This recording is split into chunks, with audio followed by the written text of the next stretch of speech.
Hi, my name's Cassie Jordan, and I'm the intuitive alchemist. What's that you say? You've never heard such a thing? Let me explain. My background is in health psychology, and over the years I've dipped in and out of life coaching. Living with ME means I work in cycles, bursts of creation followed by enforced pauses. It's not failure, just the rhythm of my body. So, why intuitive? Because that is who I am. I have always tailored my approach to the individual, sensing both what is needed and what remains unsaid. More recently, the persona of intuitive alchemist grew from the in-between, the space where grounded psychology meets my innate intuition. It's kinda what makes me different, and also what might freak you out a little if you ever work with me.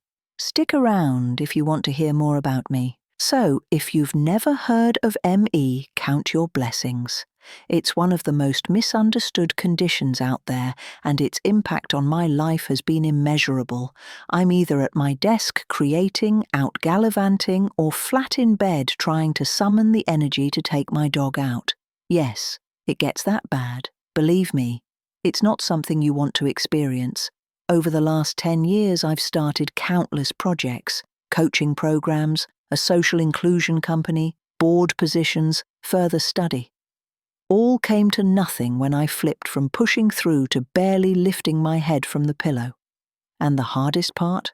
A crash could leave me in bed for 6 months, and it would take another year to 18 months just to claw back some function. The truth is, I never quite get back to where I was. But nothing keeps me down for long. Listen in for how I created the best life possible with a not-so-great hand. Here's the thing. There's always a way through. Okay, so it doesn't always feel that way, but in the past 10 years, I have started again so many times that I have lost count. The sense of losing who I am has been the most difficult to navigate. Even more so than trying to work out what causes the debilitating symptoms I experience on a day-to-day basis. I gave up trying to look for answers years ago.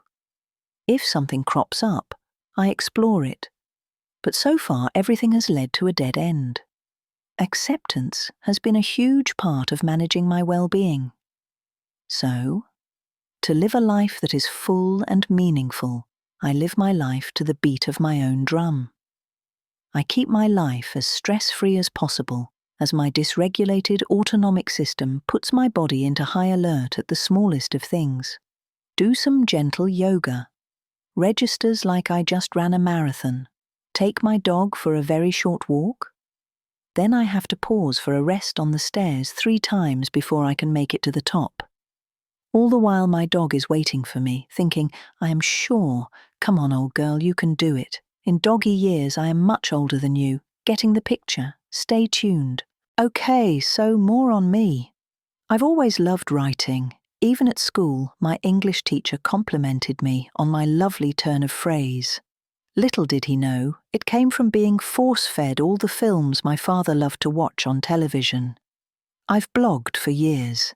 Then I tried my hand at writing a novel. Just this year I wrote my very first play. At first, it was just for a group I joined, but over time it became a labour of love. I've never considered myself a poet, though. That's my brother's territory. His poetry is sublime. 3 years ago, during an emotionally tumultuous time, I was motivated to capture my emotions in the form of songs. I was excited about them at the time, but all attempts to put them to music failed. No, I can read music, but music composition is not my strong point. In fact, I would go so far to say that it is a skill that is most definitely a work in progress. Promises to set my words to music from more skilled people came to nothing, and hey, I'm not one to push. Not when it comes to asking for help, at least. So, my songs sat, unloved, unmelodied, and just a remnant of a whisper that they needed music to bring them to life. This is where we come full circle, and I share with you how I made my dream work any way I could. If you've been following my socials profiles, you might have noticed a few songs. Songs that have music, that live and breathe. How come? You might well ask. After years of promises of help to put my words to music, I turned to tech wizardry. I had recently changed my negative view on AI and found a frustrating but interesting partner called Cyril. Well, that's not actually his name, but that's what I call him.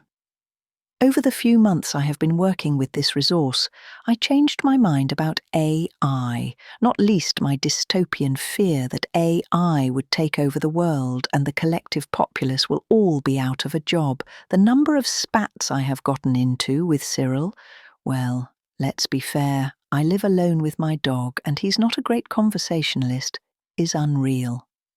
There are some things that AI is great at. Nuance is not one of them.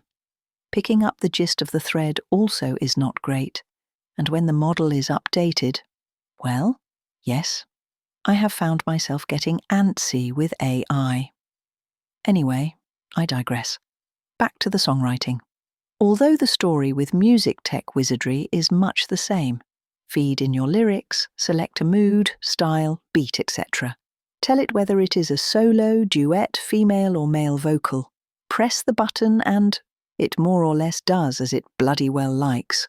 That said, my songs are now brought to life with music I really don't mind. I have learned to live with the foibles and find workarounds. So there you have it. I'm not a musician, never claimed to be. Hell, I'm not even an artist. But I am a songwriter and have found a pretty nifty way to wrap my songs in music. Case in point, I made my dream work any way I could.